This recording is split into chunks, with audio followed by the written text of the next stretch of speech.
Hi guys, I'm back and I've been asked by quite a few people to do a video on the coronavirus. I'm going to give you my opinion on it. They really don't know a tremendous amount about this virus yet, but what you need to know is that coronaviruses in general are very common. So there's many different types of coronavirus. This specific one is a mutated virus, and the mutation is something that gets altered this life, not passed on through generations and generations. The common thread with all these coronaviruses is that they attack the lungs, okay? And I'm going to cover several aspects of this virus. First thing you need to know is a virus is not necessarily a living thing. It cannot reproduce without hijacking your own cells. So it leaches or hijacks your DNA machinery from your cell, and then it turns on a little copy machine and it starts reproducing like crazy. So that's what it does. So a virus is like a parasite. And what I mean by a parasite is it takes something from you, but it doesn't give anything back. So it's kind of like a criminal. Now with the good bacteria that lives in your digestive system, you give them a home, you give them food, but they give you vitamins, they give you certain compounds that are beneficial for your immune system. So they're exchanging good things with you, but these viruses just don't do that. Now, the other point I want to bring up is the topic on glucose, sugar. The flu virus infection depends on cellular glucose.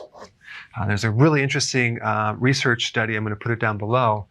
They found that when you increase glucose, you increase the flu infection rate. Now, I'm not saying that the coronavirus lives on glucose, but it might. There's just a lot of unknowns. But there's quite a few viruses that thrive in a glucose-filled environment. So what would be the opposite fuel of glucose? Fat fuel or ketones, right?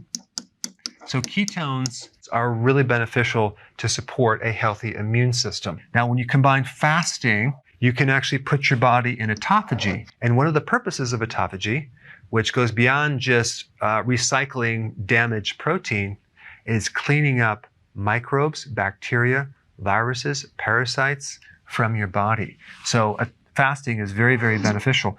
Also, when you do prolonged fasting, you can increase stem cells for the immune system and basically grow a new immune system, as well as strengthen your immune system too. Unfortunately, right now, the news is blowing this up all over the place. Okay, it's not just on TV, it's on the internet, it's all over the place. So they're putting out this serious epidemic threat to society, or it might even turn into a pandemic event.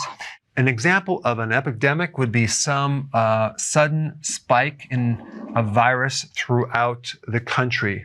Pandemic is more a worldwide spread event. Now, I did two different videos, okay, that I'm going to put a link down below. One on the bubonic plague, which is in 1840, if I'm not mistaken. And the other one is the Spanish flu, which was also a pandemic event in 1918. And I want to summarize those two events and tell you what really happened. Because the way that they're projecting this thing is that this virus just floats around and infects everyone and kills everyone. But that's not the whole story. Let's first talk about the bubonic plague, or the Black Plague. What occurred just before that event, and by the way, this is based on some autopsies, which they found this grave site and they dug up these bodies. They found a higher incidence of rickets, injuries to these bodies, and other types of things that show nutritional deficiencies, okay? So there was a war involved, which I'll come back to in a second. But there was also, right before that, a massive volcano, which covered the sky with this cloud of smoke that obstructed the sun. So you had a change in vitamin D levels, number one. Number two, there was a huge problem in growing plant food. So right there, you can create two things. One is nutritional deficiencies from the food that you eat. And number two, just not enough sun. And that can actually really affect your immune system. Vitamin D has a major influence over your immune system.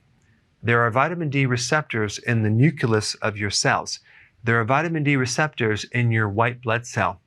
It modulates your immune system, which means it can control it to a large degree. And many different types of viruses and microorganisms, Epstein-Barr virus, hepatitis B virus, cytomegalovirus, even TB, which is a bacteria, have an interesting strategy of blocking your vitamin D receptor and not allowing vitamin D to work that well in your body, which allows them to thrive.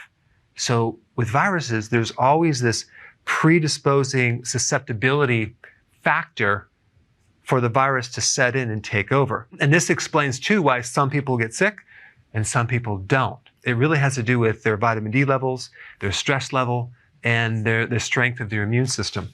Now, the Spanish flu in 1918 was also very, very interesting because it was a global thing. So if you look at what happened just before that, it was World War I. What happened with World War I? You had this huge shift in transportation of food and also preserving food with things like canned food and creating food that's more refined without nutrients. And this was a worldwide thing. So you have this huge global shift of food from fresh food to preserved foods. Now, what's the difference? Well, a major drop in nutrients, okay? Also, the peak at when most people died during the Spanish flu was smack dab right in the middle of winter, January. Interesting. And there were some other factors as well. One was that they didn't know the toxic effect of aspirin. And so they were giving people massive amounts of aspirin. And what happens is that can create a toxic effect with your lungs and actually create bleeding of the lung. And you can actually die simply because you're drowning in your own blood. But again, I want to really bring up this point, this important point in this susceptibility to pulling in this virus and actually having it manifest. And this just explains why some people contract it and get sick, some people don't. The other fascinating point is with influenza. There are over 300,000 to 600,000 people who die globally from the flu, okay? Now, in America, 30,000 to 60,000 people die. Now, if we compare America based on the population with other countries that have died of the flu, you're going to find some really interesting information. In America, we have double the rate of deaths from influenza than any other country. Yet we spend the most money on medical care, vaccinations, and we're supposed to have the best health care. Well, according to that, we have a bit of conflicting data. And I really think it has to do with a combination of all the junk food and the amount of sugar and the amount of refined food that Americans eat, which just sets people up for having a weak immune system.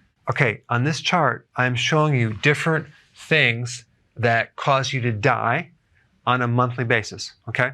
So with the coronavirus, 25 people have died per month, roughly, okay? Now check this out. Aspirin, 250 people a month die from aspirin. That's 10 times the amount of coronavirus.